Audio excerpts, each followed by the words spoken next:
Salam semua para tetua, jumpa lagi bersama Mimin di channel Alurmu. Semoga para pendengar Alurmu selalu senantiasa dinaungi kebahagiaan, kesehatan, serta rezeki yang cukup. Oke, Mimin langsung lanjut ceritanya. Selamat mendengarkan, dan hidupkan imajinasi para tetua. Cerita pun dimulai.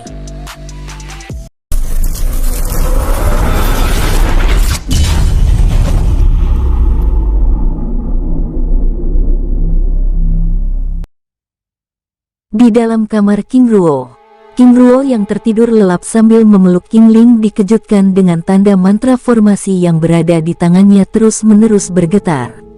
Jangan bilang mereka berdua terus berlatih sepanjang malam dan merusak ruangan itu, King Ruo membatin sambil menatap King Ling yang tertidur pulas. Aku ingin melihat apa yang sedang mereka lakukan, ucap King Ruo bangun lalu mengecup kening King Ling dan meninggalkannya. Setibanya di depan pintu kamar, King Ruo tidak langsung masuk, tetapi mengintip dari celah kecil yang ada pada pintu tersebut. Apa? King Ruo begitu terkejut ketika melihat King Fang dan King Junda juga ada di dalam ruangan itu. Di mana Zilong? Batinya sambil terus melihat Yong Jun yang semakin bersemangat melatih teknik perubahan petirnya. King Ruo tersenyum-senyum kecil saat melihat perubahan wajah King Fang dan Junda yang meringis kesakitan akibat sengatan petir keemasan yang ada di dalam ruangan itu. Saat King Ruo sedang asik mengintip, tiba-tiba saja Zilong yang baru saja tiba dari klan Ma, melihat tindakan ayahnya dengan bingung. "Ayah, ada apa?" King Ruo memberi tanda. "Lihatlah," ucapnya sambil membuka celah pintu ruangan. Tiba-tiba Zilong hampir tertawa keras. Zilong tentu mengetahui kekuatan sengatan petir yang dimiliki oleh Yong Jun, karena sebelumnya, dia juga pernah merasakan sengatannya. Yang membuat Zilong hampir tertawa adalah ekspresi wajah kedua pamannya yang meringis dan berusaha mengimbangi sengatan petir tersebut. "Zilong, kamu dari mana?" tanya King Ruo penasaran. "Ayah, aku," balasnya dengan sedikit ragu. "Jika kamu tidak ingin menceritakannya juga tidak apa-apa." Zilong menggelengkan kepalanya. "Ayah, maaf telah meninggalkan Jun bersama Paman Fang dan Paman Junda. Aku baru saja kembali dari klan Ma." Tiba-tiba King Ruo mengerutkan keningnya. Zilong lalu menceritakan bahwa dirinya baru saja menghentikan peperangan antar klan Ma dan klan Li dengan menggunakan nama Liong Si serta lencana emas kekaisaran. King Ruo hanya bisa menatap Zilong sambil tersenyum dan menggeleng-gelengkan kepalanya. "Ayah sangat bangga padamu," ucap King Ruo lirih. "Zilong, kamukah itu?" Suara King Fang membuyarkan pembicaraan King Ruo dan Zilong. "Zilong, sepertinya mereka sudah menyadari keberadaan kita. Sebaiknya kamu masuk saja, ayah akan kembali menemani ibumu." "Baik ayah," lalu memasuki ruangan itu dan menguncinya dari dalam. Setelah Zilong memasuki kamar, King Ruo kembali ke dalam kamarnya untuk menemui King Ling. Di dalam kamar, King Fang dan King Junda tersenyum senang. "Kakak, kamu lama sekali," ucap Yong Jun menghentikan serangannya lalu menghampiri Zilong. "Jun, apakah kamu tidak lelah?" Yong Jun menganggukkan kepalanya. "Baiklah, sekarang kamu bisa beristirahat," ucapnya sambil menuntun Yong Jun pada dipan yang ada di dalam ruangan itu. "Saudara Fang, mengapa tidak terpikirkan oleh kita untuk mengistirahatkan Yong Jun?" ucap King Junda sambil menggelengkan kepalanya. Zilong yang mendengar percakapan kecil kedua pamannya tersebut hampir meledak tertawa. Setelah Yong Jun tertidur, Zilong lalu kembali menemui kedua pamannya. "Paman, istirahatlah, aku tahu kalian lelah," ucapnya sambil tersenyum-senyum kecil. "Dasar bocah nakal, dia sepertinya terlihat bahagia mengerjai kita," ucap King Junda sambil meninggalkan ruangan itu dan kembali ke dalam kamarnya. Setelah King Fang dan King Junda pergi, Zilong lalu mengambil sikap duduk bersila dan mulai berkultivasi. Keesokan pagi harinya, pelayan penginapan yang bertugas membersihkan ruangan penginapan dibuat mematung. Dia tidak mengira bahwa ruangan mewah dan mahal itu benar-benar kacau dan berantakan. Pada saat pelayan itu akan melangkah pergi, tiba-tiba gerakannya terhenti saat Zilong membuka matanya, sehingga pelayan itu begitu terkejut. "Tuan, ucap pelayan tersebut ketakutan. Siapa yang mengizinkan Anda memasuki ruangan ini? Ucap King Zilong sambil memicingkan matanya dengan tajam. Hamba sendiri tuan. Hamba sebenarnya ingin merapikan dan membersihkan ruangan ini, tapi hamba tidak tahu ternyata masih ada orang di dalamnya. Pergilah, ingat, jangan membuat keributan. Anggap saja kamu tidak melihat apa-apa, ucap Zilong. Baik tuan, ucap pelayan tersebut dengan terbata-bata sambil pergi. Zilong menggelengkan kepalanya menyadari kesalahannya. Dia ingat saat pamannya King Fang dan King Junda pergi dari ruangan itu, dia lupa mengunci pintu dari dalam karena langsung berkultivasi. Menjelang siang, King Ruo, King Ling, King Fang dan King Junda kembali ke ruangan itu. King Ling hanya bisa menggeleng-gelengkan kepala. Ibu, ucap Yongjun lalu menghampiri King Ling dan duduk di pangkuannya. Ayah, maaf aku telah merusak tempat ini, ucap Yongjun sambil menundukkan kepalanya. Jun ayah tidak marah padamu, lagi pula ayah senang kalian latihan berdua, ucap King Ruo sambil mengusap-usap kepalanya dengan lembut. Zilong saudara Junda dan saudara Fang, kemana tujuan kalian hari ini? Tanya King Ruo. Ayah, ibu, aku dan paman Fang dan paman Junda akan kembali ke barat. Kami bertiga akan kembali ke klan untuk mengumpulkan sumber daya yang telah kalian kumpulkan. Setelah itu kami akan melanjutkan perjalanan ke Sekte Gunung Emas. King Ruo menganggukkan kepalanya. Zilong ayah dan ibu akan menunggumu di sekte, tapi apakah kamu tidak ingin ikut bersama kami? Ayah, aku telah pergi bersama paman Fang dan paman Junda, jadi kami akan tetap terus bersama. Baiklah, jawab King Ruo sambil tersenyum hangat sambil memberikan cincin penyimpanan tingkat dewa pada Zilong. Yongjun lalu menghampiri Zilong dan memberikan cincin penyimpanan tingkat langit. Kakak, ambillah. Jun terima kasih, ucap Zilong sambil meraih cincin penyimpanan itu. Walaupun Zilong tahu isinya, tetapi dia sangat senang dengan pemberian itu. Jun kakak akan pergi. Rajinlah berlatih agar menjadi kuat. Kita akan bertemu lagi di Sekte Gunung Emas, ucapnya sambil memeluk Yongjun dengan hangat. Baik kakak, Zilong lalu berpamitan pada ayah dan ibunya sambil memeluk mereka dengan hangat. Saudara Fang, saudara Junda, aku serahkan putraku pada kalian. Bimbing dia itu agar menjadi orang yang baik, ucap King Ruo sambil memberikan kedua saudaranya itu masing-masing satu cincin penyimpanan tingkat langit. Adik Ruo, terima kasih telah mempercayakan Zilong pada kami. Kami akan melakukannya semampu kami, ucap mereka sambil menangkupkan tangan dengan hormat.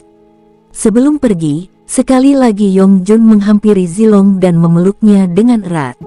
Kakak, hati-hati di jalan, aku tunggu kakak di Sekte Gunung Emas untuk berlatih bersama. Baik, tunggu saja kakak tiba di sana dan kita akan berlatih bersama, jawab Zilong lembut. Zilong, King Fang dan King Junda lalu meninggalkan ruangan itu dengan tatapan tidak rela dari Yongjun. Ibu, ucapnya meminta untuk digendong sambil menangis. Jun ada apa? Kakak Bu, dia pergi lagi. King Ling menatapnya dengan lembut. Jun berlatihlah dengan keras sehingga menjadi kuat. Jika kamu sudah kuat dan dapat melindungi diri, kamu bisa melakukan petualangan bersama kakakmu. Yongjun menganggukkan kepalanya sambil mengusap air matanya. Ling kembalilah ke dunia jiwa dan temani Jun untuk beberapa waktu. Aku akan melanjutkan perjalanan ke klan Tian. King Ruo tahu bahwa perlu waktu agar hati Yongjun tenang kembali. Bagaimanapun dia adalah anak kecil yang masih ingin bermain dan merindukan kakaknya, sehingga King Ruo meminta King Ling untuk menemaninya. King Ling menganggukkan kepalanya sambil tersenyum lembut lalu lenyap ke dalam dunia jiwa. Setelah King Ling dan Yongjun memasuki dunia jiwa, King Ruo lalu keluar dari ruangan itu menemui manajer penginapan. Tuan, ini kompensasi tambahan atas kerusakan yang terjadi dalam ruangan khusus, ucap King Ruo sambil menyerahkan kantong yang berisi ratusan ribu kristal jiwa. Tampak keengganan di wajah sang manajer, tapi King Ruo memaksa sehingga sang manajer itu akhirnya menerima uang ganti rugi tersebut. King Ruo tersenyum kecil lalu meninggalkan penginapan itu. Setelah King Ruo pergi, sang manajer lalu memeriksa ruangan yang telah digunakan oleh King Ruo sebelumnya. Saat memasuki ruangan itu, tiba-tiba tubuhnya berdiri kaku. "Oh tidak, ini namanya penghancuran," ucapnya sambil memeriksa kantong penyimpanan yang telah diberikan oleh King Ruo sebelumnya. "Saya manajer itu hanya bisa menggeleng-gelengkan kepala, walaupun uang yang diberikan mampu untuk membiayai semua kerusakan, tetapi untuk memperbaiki ruangan itu diperlukan waktu yang cukup lama." "Hais, orang kaya selalu bertindak semaunya," ucap sang manajer sambil meninggalkan ruangan itu. Di luar penginapan, King Ruo yang telah mengubah tampilannya seperti murid Zhang melangkahkan kaki dengan tenang, hingga akhirnya dia tiba di gerbang kota. "Tuan, tunjukkan identitas Anda," ucap prajurit jaga menghentikan langkahnya. Dengan tenang King Ruo lalu menunjukkan lencana klan Tian. "Silahkan Tuan," ucap prajurit dengan hormat. Orang-orang dari Kekaisaran Wei mengetahui bahwa klan Tian adalah klan pelindung kekaisaran, sehingga mereka sangat dihormati. King Ruo menganggukkan kepalanya sambil tersenyum kecil lalu meninggalkan gerbang kota itu. 100 meter dari gerbang kota Wuqi, King Ruo melesat dengan kecepatan tinggi sambil terus bergerak ke arah selatan Kekaisaran Wei menuju klan Tian yang ada di Gunung Langit. 2 hari kemudian, King Ruo tiba di Gunung Langit. Dari atas langit, matanya yang tajam mengawasi kawasan gunung itu dengan seksama. "Sepi dan tidak berpenghuni," ucapnya lalu turun dan menghampiri gerbang dunia kecil yang terletak di dinding batu gunung. Mantra perlindungan gerbang ini terlalu lemah, dan aura keberadaannya masih dapat dirasakan batinnya. King Ruo lalu membuat segel tangan dan menciptakan mantra formasi perlindungan tingkat tinggi untuk melindungi tempat itu. Di aula istana klan Tian, wajah Tiantai berubah panik saat merasakan seseorang yang mencoba untuk melakukan sesuatu di gerbang teleportasi dunia kecil. "Panggil para tetua, seseorang sedang melakukan sesuatu pada gerbang dunia kecil." Tanpa menunggu, para murid klan yang ada di tempat itu lalu segera pergi. Tidak lama kemudian, para tetua bermunculan di dalam aula istana klan. "Mari berangkat," ucap Tiantai segera melesat memimpin rombongan tersebut. Di depan dinding batu gerbang teleportasi, "Wung!" Dinding batu itu tiba-tiba bergetar. "Sus, sus!" Satu persatu para murid klan Tian keluar dari dinding batu itu. Tiantai menatap pemuda yang ada di hadapannya dengan penuh selidik.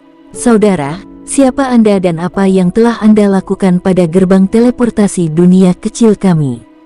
King Ruo yang masih menggunakan tampilan murid Zhang, menatap Tiantai dan semua orang di tempat itu sambil tersenyum kecil. "Aku hanya memperbaiki dan menguatkan gerbang teleportasi ini," jawabnya tenang. Tindakannya yang tenang sambil tersenyum kecil itu membuat Tiantai dan semua orang semakin penasaran. "Saudara, siapa Anda?" "Sus." Tian Feng dan Tian Luye muncul lalu berlutut dengan hormat. "Penguasa muda, selamat datang dan selamat berjumpa kembali," ucapnya sambil menangkupkan tangannya dengan hormat. "Tian Feng, Tian Luye, bangunlah," balas King Ruo sambil tersenyum ramah dan menatap semua orang yang ada di tempat itu dengan terbengong-bengong. "Patriark, apakah Anda tidak melihat cincin di tangan kanannya?" ucap Tian Feng membuyarkan lamunan mereka. "Penguasa muda, apakah ini Anda?" tanya Tiantai terlihat masih bingung dan ragu sambil menatap cincin berwarna biru langit dengan gambar phoenix emas di jari telunjuk kanan King Ruo. "Patriark, penguasa muda sedang melakukan penyamaran dan dia tidak ingin ada orang lain mengetahui keberadaannya di luar wilayah barat," ucap Tian Luye menjelaskan. King Ruo mengangguk sambil tersenyum hangat. "Kalian semua kembalilah ke dunia kecil. Aku sedang memperbaiki gerbang teleportasi ini. Aku ingin gerbang ini menjadi kuat dan tidak diketahui oleh banyak orang," ucapnya sambil membuat segel tangan. "Tiantai," ucap King Ruo sambil menembakkan darah emas Dewa Luo pada kening Tiantai yang masih terlihat ragu. "Sus!" Darah emas melesat, lalu memasuki tubuh Tiantai. "Penguasa muda, maafkan kelalaian hamba yang tidak dapat mengenali Anda dengan baik. sambil berlutut dengan hormat lalu diikuti oleh semua orang. Tiantai, karena sekarang kamu sudah tahu, maka biarkan aku melanjutkan pekerjaanku. Baik penguasa muda. Dengan wajah gembira, Tiantai berdiri lalu diikuti oleh semua orang untuk kembali ke dunia kecil Tian. Tian Feng, Tian Luye, kamu juga. Baik penguasa muda. Setelah semua orang pergi, King Ruo lalu melanjutkan pekerjaannya. Sus, mantra formasi terakhir tercipta. Wung, gerbang teleportasi itu bergetar lembut lalu tenang kembali. King Ruo lalu melompat ke dalam gerbang dan menghilang di dalamnya. Di aula klan Tian, Tiantai serta semua orang telah berkumpul dan mereka telah menyiapkan jamuan besar di tempat itu. Tampak wajah semua orang terlihat begitu bahagia. Sus, King Ruo muncul di dunia kecil Tian bersama King Ling. Kakak, kita sudah tiba di klan Tian. Benar, ucapnya sambil meraih tangan King Ling lalu membawanya ke istana utama klan Tian. Kedatangan King Ruo dan King Ling disambut dengan tatapan bahagia semua orang. Hormat pada penguasa muda dan penguasa putri, ucap mereka sambil berlutut dengan hormat. Senang berjumpa dengan kalian, berdirilah. Ucap King Ruo hangat dan ramah. Tiantai lalu mengarahkan King Ruo dan King Ling duduk di kursi utama. Setelah semua orang duduk di kursinya masing-masing, Tiantai memulai perjamuan itu. Mereka makan dan minum dengan bahagia. Mereka menatap tubuh King Ruo dengan heran, tapi satu pun tidak ada yang ingin bertanya. King Ruo yang melihat keheranan di wajah mereka itu hanya tersenyum kecil sambil menyesap minumannya. Tiantai, tujuan kedatanganku kali ini untuk memastikan keadaan kalian. Apakah Tian Feng dan Tian Luye telah menyampaikan rencana besarku? Ucap King Ruo. Tiantai lalu menjelaskan bahwa Tian Feng dan Tian Luye telah menyampaikan semua rencana itu dengan rinci, serta sumber daya yang telah diberikan oleh King Ruo juga telah diterimanya. Penguasa muda, dengan bantuan sumber daya yang telah Anda berikan, saat ini klan Tian telah memiliki 10.000 kultivator tingkat dewa. 600 diantaranya ranah dewa tingkat langit. Aku senang mendengarnya. Apakah ada sesuatu yang ingin kalian tanyakan terkait rencana besar itu? Tidak ada penguasa muda, kami saat ini telah mengirimkan para murid klan untuk keluar dari dunia kecil untuk mencari sumber daya, ucap Tiantai melapor. King Ruo tersenyum kecil, senang mendengarnya, itu berarti kalian telah membuka diri. Aku harap para murid untuk tetap menjaga diri dan tidak membuat masalah. Menjelang malam, King Ruo lalu mohon undur diri untuk beristirahat. Penguasa muda, penguasa putri, ucap Tiantai lalu membawa King Ruo dan King Ling ke istana selatan. Istana yang pernah King Ruo dan King Ling tempati beberapa tahun sebelumnya. Penguasa muda, penguasa putri, selamat beristirahat. Jika perlu sesuatu, hubungi aku. Tiantai, terima kasih. 3 hari ke depan, aku tidak ingin diganggu, ucap King Ruo. Baik, dalam 3 hari ke depan, aku tidak akan mengizinkan siapapun mendekati tempat ini, ucap Tiantai tegas, sambil undur diri. Setelah Tiantai pergi, King Ruo lalu menggendong King Ling memasuki ruangan istana itu untuk melakukan enak-enak. Kakak, kamu, hahaha, Ling sudah lama aku tidak melakukannya, ucap King Ruo sambil tertawa lucu. King Ling tersenyum kecil lalu memeluk King Ruo dengan erat. Setelah 1 minggu di dalam dunia makam pedang yang begitu mengintimidasi, dan tinggal sebentar di kota Wuki, akhirnya mereka berdua dapat beristirahat dengan tenang. Di aula istana klan Tian, pembicaraan serius Tiantai serta para tua berlangsung dengan alot. Patriark, apakah kita akan melaporkan hal ini pada penguasa muda atau tidak? Tanya Tian Feng bingung. Tian Feng, aku tidak yakin. Tapi bagaimanapun, kita harus melaporkannya. Kekuatan kita memang sudah cukup, tapi aku takut pasukan yang kita cadangkan untuk membantu rencana penguasa muda berkurang. Patriark, aku tidak yakin kita mampu menutupi hal ini, lambat laun dia akan mengetahuinya. Lebih baik kita segera memberitahunya. Mereka yang ada di dalam ruangan itu tiba-tiba terdiam. Cukup lama kemudian, Tiantai lalu membuka suara. Jika demikian, sampaikan kepada para leluhur bahwa 3 hari kemudian kita akan menghadap penguasa muda. Baik, semua orang di dalam ruangan itu lalu membubarkan diri. Di dalam kamar King Ruo. 1 hari kemudian, King Ruo terbangun dari tidurnya sambil meregangkan tubuhnya lalu memeluk King Ling dengan erat. Tindakannya membuat King Ling yang tertidur lelap itu semakin meringkuk nyaman. King Ruo tersenyum senyum kecil, sambil mengingat tindakan yang dilakukannya bersama King Ling. Dia begitu kelelahan, ucapnya sambil merapikan rambut King Ling yang terlihat acak-acakan. King Ruo lalu menyelimuti tubuh indah itu dan bangkit berdiri lalu merapikan pakaiannya dan mulai berkultivasi.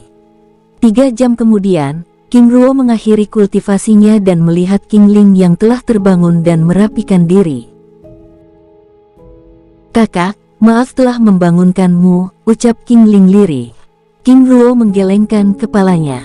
"Aku terbangun sendiri, karena aku ingin melakukan sesuatu di dunia jiwa. Apakah Ling ingin ikut?" King Ling menganggukkan kepalanya pelan. King Ruo lalu membuka dimensi dunia jiwa dan memasukinya bersama King Ling. King Ruo dan King Ling muncul di aula kultivasi. "Ling ucapnya sambil mengeluarkan 2 benda yang diambilnya dari dasar sungai lava pijar di tambang kota Niao dan memberikannya pada King Ling. "Kakak, kultivasimu lebih rendah dariku. Sebaiknya kamu saja yang menggunakannya," ucap King Ling sambil menggelengkan kepalanya. King Ruo tersenyum hangat. "Ling aku mengambil mutiara gunung ini memang khusus untukmu. Apakah kamu tidak tahu bahwa benda ini tidak berguna lagi untukku?" ucap King Ruo. King Ruo lalu menjelaskan bahwa dirinya telah memiliki 2 inti api. Pertama, inti api biru yang didapat dari Phoenix api di Gunung Leluhur, dan inti api putih yang didapat dari dunia neraka kuno. "Ling seraplah." "Tapi kakak." "Ling tenanglah.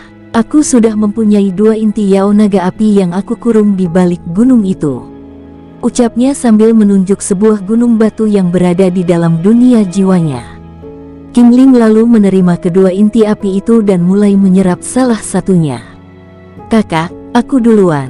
King Ruo menganggukkan kepalanya lalu meninggalkan King Ling yang mulai menyerap inti api itu. Sus! King Ruo muncul di hadapan kedua Yao naga api yang diambilnya dari dunia makam pedang sebelumnya. Roar! Kedua Yao naga itu begitu marah. Walaupun demikian, kemarahan mereka hanya sia-sia saja, karena seluruh tubuh mereka telah terlilit dengan jiwa yang memiliki kekuatan petir abadi. Tanpa mempedulikan kemarahan kedua Yao naga api itu, King Ruo terus membuat segel tangan dan menciptakan mantra formasi lalu melemparkannya pada kedua Yao naga api tersebut. Slas! Petir abadi muncul dengan suara yang berderak-derak. Rar! Buom! Petir itu menyambar kedua naga tersebut sebanyak 7 kali sehingga membuat kedua Yao naga itu benar-benar lemah. Sung! Mantra formasi berbentuk cakram dengan cahaya emas yang sangat menyilaukan muncul dan mulai berputar. Sus! Mantra formasi itu secara perlahan lalu menghisap kedua Yao naga yang tidak berdaya itu. King Ruo lalu mengambil sikap duduk lalu mulai menyerap kekuatan yang keluar dari cakram mantra formasi. Groar, groar, kedua naga itu berusaha melawan, tetapi tetap saja usaha mereka sia-sia. 100 meter dari arah mereka, roh naga hitam yang juga terlilit rantai jiwa petir menatap kedua Yao naga api itu dengan ketakutan. Aku juga tidak ingin berakhir seperti kedua naga malang itu, batinnya. 3 jam kemudian, raungan naga itu hilang, sehingga tempat itu menjadi sunyi kembali. Kini hanya terdengar suara dengungan cakram mantra formasi yang terus menghisap kekuatan kedua Yao naga itu. 2 jam kemudian, fisik dan kekuatan naga Yao itu lenyap terserap ke dalam mantra formasi. Dengan tenang King Ruo mengkondisikan ledakan kekuatan yang ada dalam tubuhnya. Ini tidak benar, King Ruo langsung menciptakan mantra formasi ruang dan waktu lalu memasukinya. Ah! Teriaknya keras saat 2 kekuatan naga yang telah terserap melakukan perlawan di dalam tubuhnya. 2 kekuatan itu terus memberontak dan ingin meledakkan tubuh King Ruo, sampai permukaan kulit King Ruo mulai retak. Walaupun demikian, sambil menggertakkan gigi, King Ruo terus mengedarkan kekuatan kultivasi jiwa dewa untuk menyerap dua kekuatan yang ingin menguasai jiwanya. Dua kekuatan Yao Naga Api ini memang luar biasa, batin King Ruo sambil mengaktifkan mantra perisai abadi yang pernah Luo Feng pasang pada tubuhnya 10 tahun yang lalu.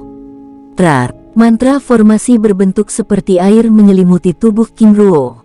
5 jam kemudian, dengan tenang King Ruo terus menyerap dan mengolah kekuatan itu.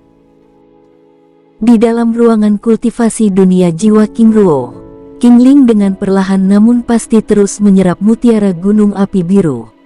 Di selatan dunia jiwa, Jin dan Zan dengan tenang duduk sambil berkultivasi mengawasi Guang Zhao, Ming Kongqi serta para tawanan lain yang telah tadi bekerja di tempat itu. Awalnya para tawanan itu bekerja dengan dipaksa, tapi lama-kelamaan mereka mulai terbiasa dan mulai melakukan pekerjaannya dengan sukarela. Para tawanan itu menyadari dengan kehilangan kultivasi, hidup di dunia luar akan menjadi lebih sulit. Jika mereka dilepaskan dari tempat itu, mungkin saat ini tentu sudah menjadi mayat, tetapi di dunia jiwa mereka dapat hidup dan bekerja dengan tenang. Setiap hari pekerjaan mereka adalah merawat tanaman, mengumpulkan buah-buahan, mengumpulkan kristal jiwa, dan bertanam sayur-sayuran. Untuk lauk pauk, mereka dapat memancing di danau biru serta berburu hewan-hewan jinak yang berada di sekitar tempat itu. Selain itu, permusuhan antara Ming Kongqi dan Guang Zhao serta murid sekte cahaya bintang Zhang dan Wuling kini mulai hilang. Mereka mulai terbiasa bekerja sama dan saling membantu dalam bekerja. Saudara Jin, aku rasa kita tidak perlu meningkatkan pengawasan lagi pula mereka tidak akan pergi kemana-mana, ucap Zan santai. Saat mereka sedang berbicara, tiba-tiba terdengar ledakan dahsyat dari arah utara dunia jiwa. Saudara, apa itu? Semua orang yang ada di dunia jiwa King Ruo juga terkejut. Tanpa menunggu lama, mereka semua melesat ke arah utara. Saat mereka semua tiba, mereka tertegun. Penguasa, ucap Xie Wu sambil menatap orang asing yang berdiri di hadapan mereka. Seorang kultivator dewa tingkat langit dengan 2 ekor naga emas yang berada di sisi kiri dan kanannya. Kedua naga itu menatap semua orang yang hadir dengan mata tajam. Groar, raungannya bersamaan. Dengan segera, semua orang itu mundur.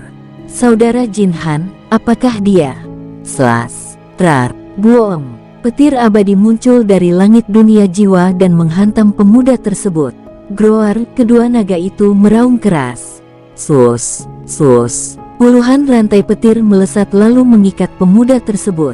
Lihat, penguasa di sana, ucap Husan sambil menunjuk ke arah King Ruo yang tertimbun batu. Lalu siapa pemuda ini? Tanya mereka penasaran. Itu adalah roh naga, ucap Xie Wu. Husan dan yang lainnya lalu bergerak. Mereka dengan sigap mengelilingi roh naga tersebut.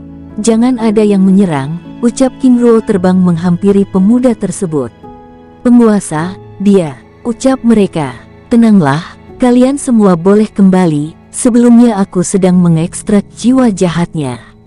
Sekarang serahkan dia padaku, ucap King Ruo. Dengan berat hati Husan dan yang lainnya lalu pergi meninggalkan tempat itu.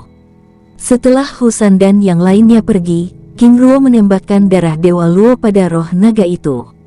Wush, wung, roh naga itu tiba-tiba berubah menjadi bola kristal berwarna biru keemasan. Kini saatnya, ucap King Ruo senang. Bola naga yang berwarna biru keemasan tersebut lalu terserap secara perlahan. Wung, wung, bus, buom. King Ruo akhirnya naik tingkat ke ranah dewa tingkat langit. Ini rasanya sangat luar biasa, ucap King Ruo sambil menggerak-gerakkan tubuhnya, lalu melesat ke sana kemari dengan senang. Setelah puas mencoba kekuatan barunya, King Ruo lalu pergi ke aula kultivasi untuk menemui King Ling dan memperbaiki pondasi kultivasinya. 3 hari kemudian, King Ruo keluar dari dunia jiwa dan meninggalkan King Ling yang masih menyerap mutiara gunung api biru. King Ruo menemui Tian Tai yang telah menunggunya bersama para leluhur klan Tian di aula istana giok biru. Walaupun sudah menjadi kultivator dewa tingkat langit, King Ruo masih melakukan kebiasaannya dengan menyembunyikan tingkat kultivasinya. Penguasa muda, ucap semua orang. Semua orang berlutut sambil menangkupkan tangan dengan hormat. "Semuanya berdirilah," ucap King Ruo. Setelah semua orang menduduki kursinya, King Ruo lalu mengedarkan pandangannya pada semua orang dan menemukan kejanggalan dari wajah mereka. Sebenarnya hari ini dia ingin melanjutkan perjalanannya, tetapi ketika melihat wajah-wajah tersebut, dia mengurungkan niat untuk mengatakan hal itu. "Aku tahu kalian ingin membicarakan sesuatu padaku, katakanlah." "Penguasa," ucap Tiantai ragu. "Katakanlah," ucap King Ruo tenang. Tiantai mengarahkan pandangannya pada semua orang lalu menatap ke arah King Ruo dengan lekat. Tiantai mulai bercerita bahwa mereka telah menemukan klan Zuo, yaitu klan pendukung terah kedua Dewa Luo yang berperan penting dalam pemberontakan hingga terjatuhnya Luo Feng. "Penguasa muda, kami bahkan telah menemukan dunia kecil mereka. Bagaimana kalian bisa mengetahui keberadaan mereka di daratan tengah ini?" tanya King Ruo. "Penguasa muda, murid klan yang bertugas mengumpulkan sumber daya secara tidak sengaja bertemu dengan mereka. Bahkan kami telah melakukan penyerangan 1 kali, tapi kami gagal karena mereka sangat kuat," ucap Tiantai sambil menunduk. "Sejak kapan kalian melakukan penyerangan itu?" tanya King Ruo. Dua tahun yang lalu," jawab Tiantai terbata-bata. Tiba-tiba King Ruo berdiri dari kursinya. "Kumpulkan semua kultivator tingkat dewa, sekarang," ucap King Ruo tegas. Aura kultivator dewa tingkat langit merembes dari tubuh King Ruo, sehingga membuat semua orang jadi tempat itu merasa sedikit bergidik. Wajahnya yang tenang dan tegas menyiratkan bahwa saat ini dia begitu emosi, tetapi dia tidak ingin menunjukkan kemarahannya. Setelah memberikan perintah untuk mengumpulkan semua orang, aula istana klan mulai didatangi oleh para murid yang merupakan para kultivator dari tingkat dewa. Dalam waktu 15 menit, 10.000 tingkat dewa. 600 diantaranya adalah kultivator dewa tingkat langit telah berkumpul hingga memenuhi halaman istana klan. King Ruo lalu berdiri dan mengarahkan pandangannya pada semua orang. "Apakah kalian tahu tujuanku mengumpulkan kalian hari ini?" ucap King Ruo. Mereka semua yang hadir di tempat itu menganggukkan kepala. "Baik, karena kalian telah tahu, aku tidak perlu lagi menjelaskannya. Aku minta bagi pasukan ini menjadi 2 kelompok, bagi dalam komposisi yang sama." Dengan segera kerumunan itu lalu bergerak memisahkan diri dengan membuat kelompok, 1 di sebelah kiri dan 1 kelompok di sebelah kanan. Mereka terus bergerak dengan tertib hingga akhirnya kelompok tersebut terpisah menjadi 2. "Kelompok kiri, kalian bersamaku akan pergi ke klan Zuo dan kita akan berperang, sedangkan kelompok sebelah kanan, kalian memiliki tugas yang sangat berat, yaitu melindungi klan." Kedua kelompok tersebut saling berpandang-pandangan, terutama mereka yang ada di kelompok sebelah kanan, karena mereka begitu ingin ikut dalam perperangan tersebut. Melihat hal tersebut King Ruo hanya bisa menggelengkan kepala. "Apa yang kalian pikirkan?" tanya King Ruo. "Penguasa muda, kami juga ingin ikut berperang," protes mereka. "Apakah kalian pikir aku melakukan ini tanpa alasan?" ucap King Ruo. Tiba-tiba semua orang yang ada di tempat itu terdiam. "Apakah kalian berpikir bahwa klan Zuo akan melepaskan kalian?" Saat ini, yang pasti mereka sedang menunggu kesempatan dan mencari kelemahan kalian, dan hal itu akan terjadi ketika mereka melihat rombongan besar keluar dari dunia kecil ini, dan mereka akan datang ke tempat ini. "Jika kita semua pergi, lalu siapa yang akan mempertahankan dunia kecil ini?" ucap King Ruo menjelaskan. Tiantai serta semua orang di tempat itu merasa malu. Mereka tidak seharusnya protes dengan keputusan King Ruo. Terlebih lagi, mereka mengenal sang pengusaha muda itu sebagai orang yang selalu melakukan segala sesuatu dengan penuh pertimbangan. Tingkatkan kultivasi kalian, dan terutama perbaiki pondasi kalian. Dalam waktu 5 hari lagi, kita akan pergi menyerang, ucap King Ruo sambil mengeluarkan puluhan peti yang berisi buah-buahan abadi serta jutaan kristal jiwa. Tiantai, bagikan pada semua orang sesuai dengan kebutuhannya, ucap King Ruo. Baik penguasa muda, balas Tiantai. Setelah semua buah-buahan abadi dan kristal jiwa dibagikan kepada semua orang, King Ruo lalu menjelaskan strategi yang akan mereka lakukan dalam penyerangan tersebut, serta strategi pertahanan yang akan dilakukan oleh mereka yang berada di dalam klan. Selain itu, King Ruo juga mengajarkan teknik perisai jiwa. Apakah kalian sudah paham? Paham penguasa, jawab mereka bersamaan dengan penuh semangat. Baik, silakan bubar dan berlatih dengan keras. Semua orang yang ada di tempat itu lalu membubarkan diri. Mereka pergi dengan penuh semangat. Setelah semua orang pergi, kini tersisa King Ruo, Tian Tai serta beberapa tetua serta Tian Feng dan Tian Luye. Tian Tai, dalam waktu 5 hari ini adalah waktu tenang, tingkatkan penjagaan terutama di gerbang teleportasi, ucap King Ruo. Baik, jawab Tian Tai tegas. King Ruo lalu undur diri dan meninggalkan semua orang, lalu pergi ke Istana Agung Selatan untuk beristirahat dan memulihkan pondasi kultivasinya. Kedatangan King Ruo di Istana Selatan disambut dengan tatapan hangat dan hormat dari para pelayan yang berjaga di istana tersebut. Pelayan, selama 5 hari ini aku tidak ingin diganggu. Baik penguasa, jawab para pelayan dengan hormat. King Ruo lalu memasuki kamarnya dan menguncinya dari dalam. Di dalam kamar, King Ruo lalu memasuki dunia jiwanya dan memperbaiki pondasi kultivasinya. Di luar dunia jiwa, suasana klan begitu tenang. 10.000 murid klan yang merupakan para kultivator tingkat dewa semuanya sedang mempersiapkan diri. Ada yang sedang memperbaiki pondasi kultivasinya, serta ada yang berusaha naik tingkat. Di aula istana klan, Tian Tai, apa pendapatmu mengenai tindakan yang akan dilakukan oleh penguasa muda? Tanya leluhur Tian Lai.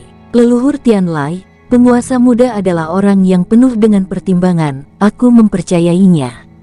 Tian Tai, aku tahu dia adalah orang yang penuh dengan pertimbangan, tetapi hanya dengan membawa 5.000 pasukan, apakah itu bukan sesuatu hal yang... Kata-kata leluhur Tian Lai berhenti saat seorang murid klan datang menghadap. Patriark, leluhur Tian Long, Tian Lai dan Tian Chen, murid jaga kita telah menemukan pergerakan di wilayah selatan Gunung Langit, bahwa orang-orang dari klan Zuo saat ini ternyata sedang memantau pergerakan kita, ucap murid tersebut melapor. Duk, jantung Tian Tai serta semua orang yang ada di tempat itu berdetak kencang. Ternyata apa yang telah penguasa muda utarakan sebelumnya, ternyata benar adanya, ucap tetua agung Tian Sa. Ada berapa kultivator yang mengintai? Tanya Tian Chen penasaran. Leluhur Tian Chen, mereka dalam kelompok kecil dan sepertinya mereka adalah kelompok yang ditugaskan secara khusus untuk mengawasi pergerakan kita, ucap murid tersebut. Tetap melakukan penjagaan dan pengawasan, laporkan segala sesuatu terkait pergerakan mereka, ucap leluhur Tian Long memberi perintah. Baik leluhur, ucap murid itu lalu bergegas pergi. Setelah murid itu pergi, 3 leluhur itu lalu meninggalkan aula istana klan dan keluar dari dunia kecil untuk membantu melakukan pengawasan di sekitar Gunung Langit. Di dalam dunia jiwa King Ruo, 1 hari penuh King Ruo berkultivasi di utara dunia jiwanya. Kini kondisinya sebagai kultivator tingkat dewa langit benar-benar prima. Masih ada beberapa hari lagi, ucapnya lalu bangun. Sambil menunggu kesiapan para murid klan, King Ruo berinisiatif untuk berlatih cara menyempurnakan senjata. Sus, tubuhnya melesat menuju istana emas untuk mencari berbagai sumber daya khusus yang digunakan dalam pembuatan senjata.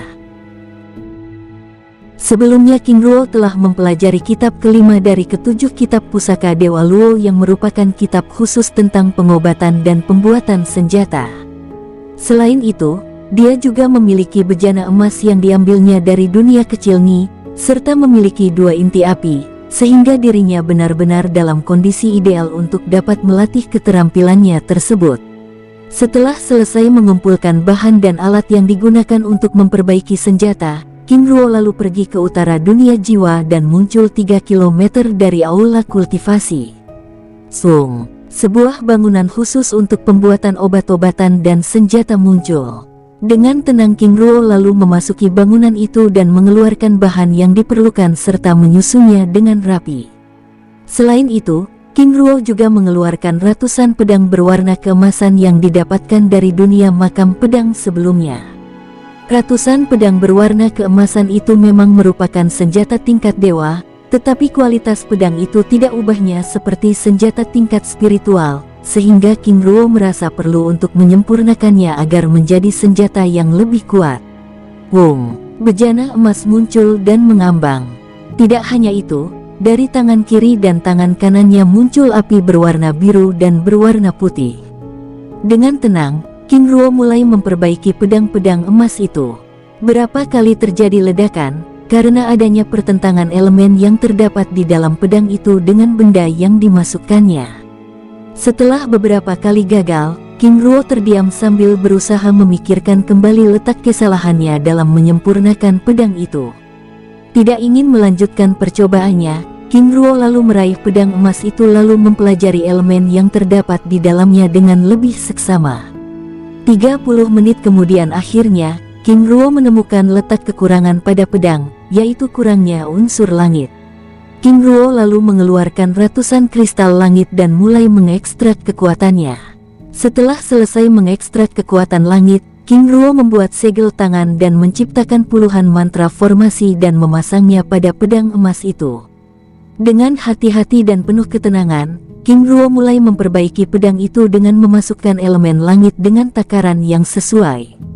Selain itu dia juga memasukkan beberapa elemen lain seperti kristal biru atau kristal semesta yang merupakan bahan senjata utama yang digunakan oleh ras manusia. Dengan menggunakan dua kekuatan inti api, semua elemen yang dimasukkan ke dalam bejana emas itu mulai tercampur dengan baik. Wung, pedang emas itu secara perlahan mulai berubah warna menjadi emas kebiruan. Selain itu kualitasnya juga meningkat menjadi senjata dewa bumi tingkat puncak. Wung, pedang itu berdengung keras lalu menjadi tenang. Ini berhasil, ucap King Ruo kegirangan lalu meraih pedang itu dan mulai mengujinya. Di dalam ruangan pembuatan senjata, King Ruo mulai menguji kekuatan pedang emas yang disempurnakannya. Mulai dari ketajaman, jangkauan serangan hingga kecepatannya. Cukup lama King Ruo menguji pedang itu, hingga akhirnya dia merasakan ada sesuatu yang kurang. Pedang terbang, ucapnya. Dia ingin pedang yang diperbaiki itu dapat melesat seperti pedang langit biru. Sekali lagi King Ruo memperbaiki pedang itu dan memasukkannya ke dalam bejana emas. Sus. 3 bentuk mantra formasi yang berbeda diciptakan, yaitu mantra formasi pikiran, mantra formasi jiwa, dan mantra formasi sayap. Ketiga mantra itu lalu disatukan dan dikirim ke dalam bilah pedang. Tidak hanya itu, 3 tetes darah emas Dewa Luo ditembakkan pada pedang itu. Wung, pedang itu mulai bergetar. Dengan tenang King Ruo mulai menembakkan api biru dan api putih dari tangannya. 1 jam kemudian pedang itu akhirnya selesai diperbaiki. King Ruo lalu meraih pedang itu, lalu mengujinya sekali lagi. Wung, pedang itu bergetar lembut. Dengan perlahan King Ruo mulai menggerakkan dengan pikirannya. Sus. Pedang itu bergerak dan melesat sesuai dengan keinginannya. Ini berhasil. King Ruo lalu meraih pedang itu dan menyimpannya ke dalam cincin penyimpanannya. Masih ada puluhan bilah lagi, ucapnya dengan penuh semangat saat melihat tumpukan pedang emas yang belum diperbaiki teronggok di atas meja. Sepanjang hari King Ruo terus memperbaiki pedang emas itu dengan sabar. Hari keempat, di aula kultivasi, King Ling membuka matanya sambil merasakan kekuatan barunya sebagai kultivator Dewa Langit tingkat menengah. Ini sangat luar biasa, ucapnya senang. King Ling lalu kembali berkultivasi dengan menyerap ribuan kristal jiwa untuk memperbaiki pondasi kultivasinya. Di aula istana klan Tian, Patriark Tiantai, Tetua Agung Tiansa dan 3 leluhur, yaitu Tianlong, Tian Chen dan Tian Lai sedang duduk dengan tenang sambil menyesap minumannya. Patriark, bagaimana dengan persiapan para murid? Tanya Tianlong dengan tenang. Leluhur, aku telah melakukan pengawasan, dan persiapan kita benar-benar matang, hanya tinggal pelaksanaannya, jawabnya tenang. Aku harap serangan ini akan mengakhiri keberadaan klan Zuo di daratan tengah, ucap Tiansa tegas sambil meninju tangannya.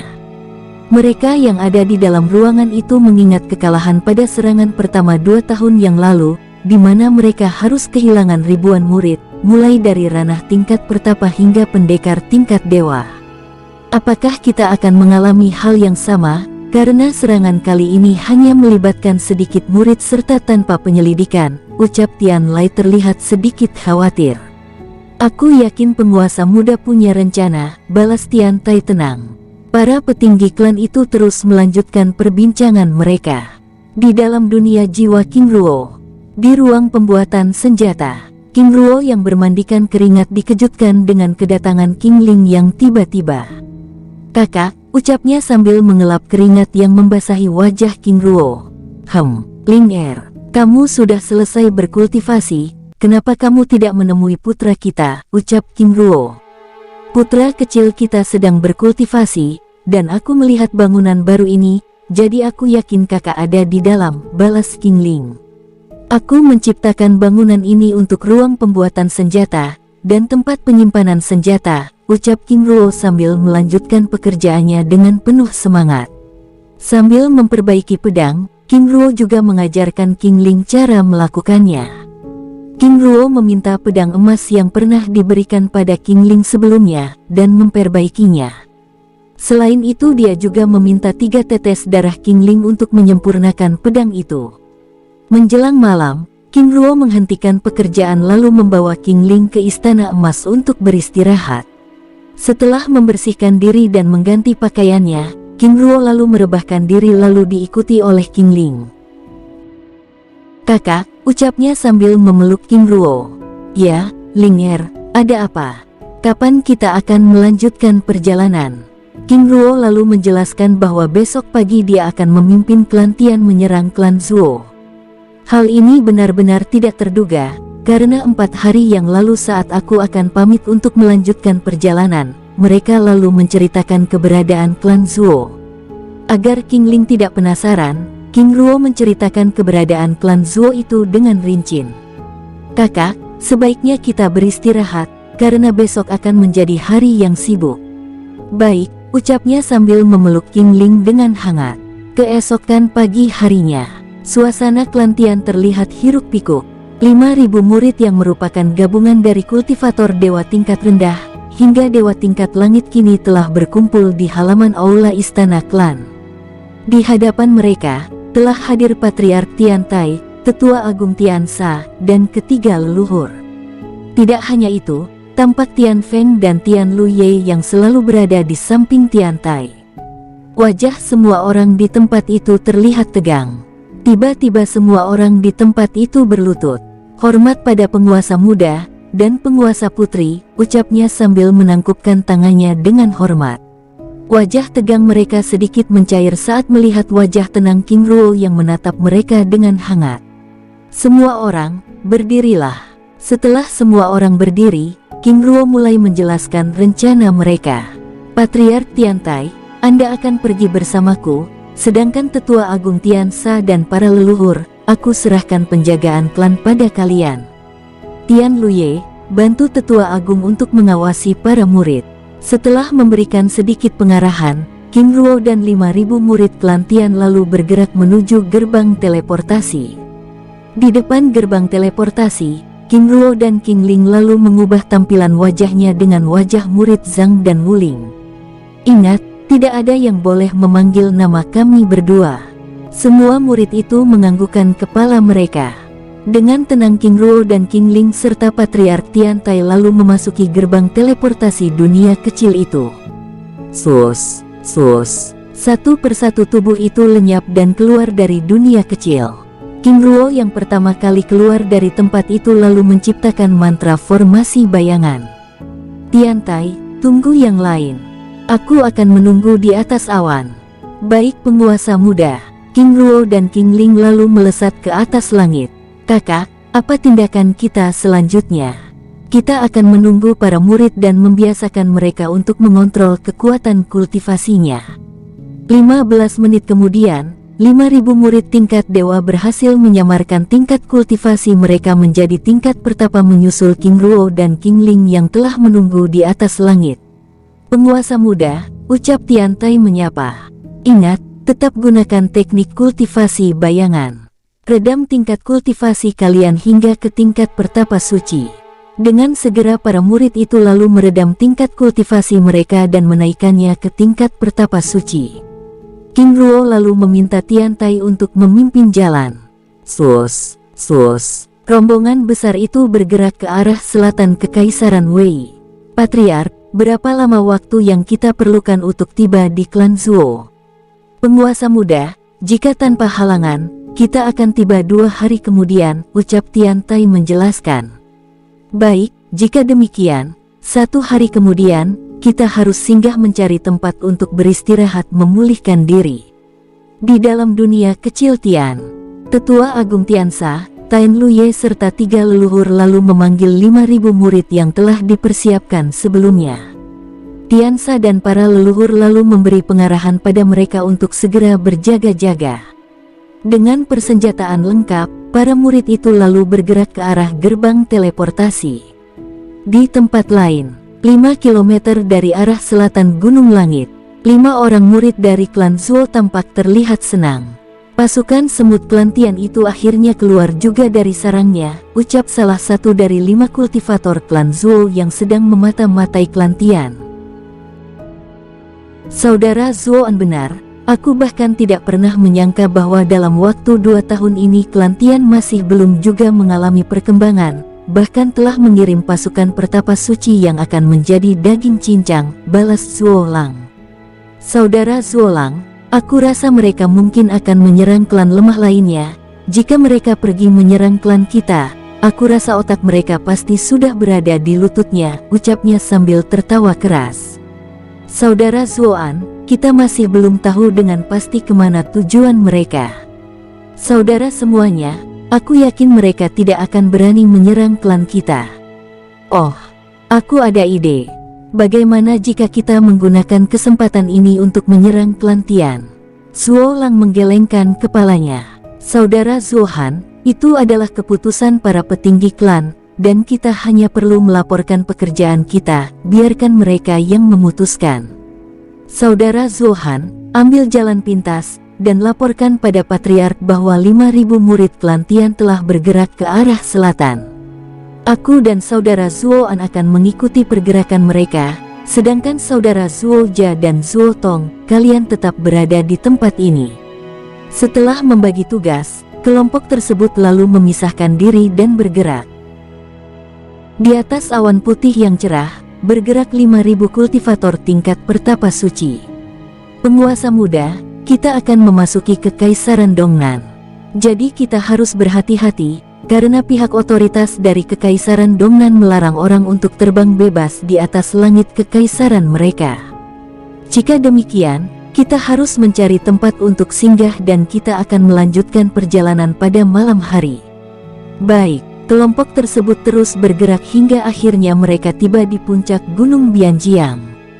Puncak gunung yang sebagian ditutupi oleh es tersebut, merupakan gunung tertinggi yang berada di wilayah perbatasan Kekaisaran Wei dengan Kekaisaran Dongnan. Tiantai lalu memberi pengarahan pada para murid. Kalian, silakan beristirahat untuk memulihkan diri, kita akan melanjutkan perjalanan pada malam hari. Sebagian melakukan penjagaan dan sebagian lagi buat tenda peristirahatan. Kelompok besar itu lalu bergerak ke berbagai arah dan mencari tempat untuk beristirahat dan memulihkan diri. Beberapa murid yang telah ditugaskan lalu mendirikan tenda peristirahatan untuk King Ruo dan King Ling serta Patriark Tiantai. Selain itu puluhan dari mereka juga melakukan penjagaan di sekitar gunung tersebut. Tidak jauh dari kelompok tersebut, Zuo Lang dan Zuo An terus mengikuti kelompok tersebut dan menjaga jarak. Saudara Zuo Lang, dugaanku benar, sepertinya mereka akan menyerang klan kita. Saudara Zuo An, kita masih belum tahu dengan pasti. Sebaiknya kita tetap mengikuti mereka, kita akan mengetahuinya ketika mereka sudah masuk ke Kekaisaran Dongnan. Saudara Zuo Lang, apakah saudara tidak merasakan sesuatu yang aneh pada mereka? Maksud saudara, sudahlah, mungkin ini hanya perasaanku saja. Zuo An merasakan keanehan pada tingkat kultivasi yang dimiliki oleh para murid klan Tian tersebut. Dia merasakan tingkat kultivasi dan kecepatan yang dimiliki oleh para murid klan Tian tidak sesuai. Walaupun mereka berada di tingkat pertapa suci, tetapi kecepatan mereka tidak ubahnya seperti ranah tingkat dewa. Zuo Lang dan Zuo An menghentikan percakapan mereka, karena tiba-tiba seseorang seperti mengawasi keberadaan mereka. Tarik aura, dan bersikap seperti biasanya, ucap Zuo Lang berbicara melalui telepati. Baik, jawab temannya. Mereka berdua merasa lega saat aura yang sepertinya mengawasi keberadaan mereka itu pergi. Menjelang malam, para murid klan Tian mulai berkumpul. Bersiap-siaplah, kita akan segera berangkat. Ingat untuk tetap menekan aura kultivasi, ucap sang patriark. Baik patriark, di dalam tenda, King Ruo dan King Ling menyelesaikan kultivasinya lalu duduk dengan tenang sambil menikmati buah-buahan abadi. Penguasa muda, para murid sudah siap. Baik, ucap King Ruo. King Ruo dan King Ling lalu berdiri. Mereka sekali lagi mengubah tampilan wajahnya menjadi murid Zhan dan Wuling, lalu menghampiri Tiantai yang telah menunggu di depan pintu tenda. Bergerak, ucap Tiantai sambil melesat ke langit lalu diikuti oleh King Ruo dan King Ling. Sus, kerumunan besar itu satu persatu melesat ke langit. Dan Mimin geser ceritanya tetua alurmu. Di kerajaan Liang, di sebuah kedai sederhana, 5 murid klan Zuo yang sedang duduk dengan santai sambil menikmati minuman mereka tiba-tiba dikejutkan dengan pesan giok jiwa. Saudara, ada apa? Saudara sekalian, aku mendapat laporan dari saudara Zuo Lang. Klan Tian telah menggerakkan pasukannya menuju kerajaan Liang. Besar kemungkinan mereka akan menyerang klan kita. Jika demikian, ayo pergi sekarang. Kita harus melapor pada patriark. Dengan segera kelima pemuda tersebut lalu meninggalkan kedai sederhana itu dengan tergesa-gesa. Setelah keluar dari gerbang kota, tanpa menunda kelima pemuda tersebut melesat ke arah utara kota menuju Gunung Haipa. 3 jam kemudian, kelima pemuda tersebut tiba di lereng Gunung Haipa. Saudara Zuolu, ada apa? Tanya seorang murid penjaga yang begitu penasaran melihat wajah Zuolu yang sedikit tegang. Cepat, buka gerbang, aku ingin langsung menemui patriark, ucap Zuolu tergesa-gesa. Setelah para murid penjaga membuka gerbang teleportasi, Zuolu dan kelompoknya lalu memasuki gerbang itu. Tidak lama setelah Zuolu memasuki gerbang itu, Zuo Han tiba dan wajahnya sedikit lelah. Cepat, buka gerbang teleportasi, ucapnya. Tanpa bertanya murid jaga lalu membuka gerbang teleportasi dan membiarkan Zuo Han masuk. Apa yang terjadi? Apakah klan Tian datang menyerang? Ucap murid jaga. Aku tidak tahu, seharusnya tadi kita bertanya pada saudara Zuo Han yang memang baru kembali dari klan Tian, jawab murid jaga satunya. Sudahlah, semoga semuanya baik-baik saja, timpal prajurit yang lain. Di dalam istana klan Zuo, Zuolu dan rombongannya tiba di aula istana klan disambut langsung oleh Patriark Zuo Ye. Saat Zuolu akan berbicara, tiba-tiba Zuo Han muncul.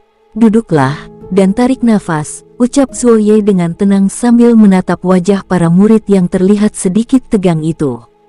Setelah cukup lama, Zuolu, ada apa? Patriark, orang-orang dari klan Tian telah melewati perbatasan Kekaisaran Dongnan dan memasuki wilayah kerajaan Liang. Kemungkinan besar mereka akan menyerang klan kita. Zuo Ye mengeritkan keningnya. Zuo Han, Patriark, aku ingin membenarkan laporan yang disampaikan oleh saudara Zuolu. Pasukan tersebut berjumlah 5.000 orang, mereka semua adalah para kultivator tingkat pertapa suci. Apa? Tawa Zuo Ye meledak. Lalu apa yang kalian risaukan? Jika mereka datang, maka kita akan menghabisinya. Patriark, ada kejanggalan dalam laporan saudara Zuo Lang dan Zuo An. Para murid tersebut merupakan para tingkat pertapa suci, tetapi kecepatan mereka tidak ubahnya seperti tingkat dewa. Mereka meminta kita untuk bersiap-siap dan berhati-hati, ucap Zuolu menjelaskan. Baiklah, kalian tidak perlu khawatir, tapi apakah kalian lupa bahwa dalam waktu 2 tahun bukanlah hal mudah untuk meningkatkan kekuatan pasukan, sehingga tidak heran jika mereka hanya berada di tingkat pertapa suci. Patriark, apa tindakan kita selanjutnya? Panggil para tetua, serta seluruh pasukan. Sebagian dari kita akan mempertahankan dunia kecil ini, dan sebagian lagi akan berangkat ke klan Tian. Kita sudah mengetahui dengan jelas bahwa pasukan mereka merupakan para kultivator tingkat rendah sehingga dengan pasti kita akan mampu memusnahkan dunia kecil itu. Dengan segera semua orang yang di dalam ruangan itu membubarkan diri untuk memanggil seluruh pasukan yang ada di dunia kecil klan Zuo. 7 km dari Gunung Haipa, 5.000 murid klan Tian yang dipimpin oleh King Ruo dan Tia Tai mendarat di Gunung Wuyang. Pulihkan diri kalian. Jangan melakukan tindakan apapun sebelum mendapat perintah dariku. Setelah berkata-kata, King Ruo dan King Ling lalu pergi meninggalkan kelompok itu. Di bawah pimpinan Tian Tai dan Tian Feng, ke-5.000 murid itu lalu mengambil tempat masing-masing untuk beristirahat dan memulihkan diri. Di tempat lain, King Ruo dan King Ling dengan tenang mendekati gerbang teleportasi dunia kecil klan Zuo. Kalian berhenti. Seorang murid yang berjaga di depan pintu gerbang itu meneriaki King Ruo dan King Ling dengan kasar. Tuan, kami berdua tersesat. Apakah kami? Hais, jangan berpura-pura. Kalian berdua telah memasuki wilayah terlarang Gunung Haipa, maka kalian kami tangkap. King Ruo dan King Ling lalu berpura-pura akan melawan. Tiba-tiba, muncul puluhan murid lainnya yang langsung bergerak dan mengepung King Ruo dan King Ling. Baik, kami menyerah, ucap King Ruo sambil mengangkat tangannya. Dengan tangan dirantai, King Ruo dan King Ling lalu dibawa masuk ke dalam dunia kecil Zuo. Saat mereka tiba di dunia kecil itu, tampak puluhan ribu para murid sedang berkumpul di halaman istana klan. Ribuan murid itu terdiri dari tingkat pertapa suci, hingga tingkat dewa. Sedangkan, 11.000 murid yang terdiri dari 5.000 pertapa suci, 3.000 tingkat spiritual dan 3.000 tingkat dewa bergerak menuju gerbang keluar dunia kecil klan Zuo berpapasan dengan King Ruo dan King Ling. Kakak, mereka, tanya King Ling berbicara melalui telepati. Dugaanku benar, ternyata mata-mata dari klan Zuo telah mengetahui pergerakan kita, dan kemungkinan besar pasukan ini akan diberangkatkan untuk menyerang klan Tian.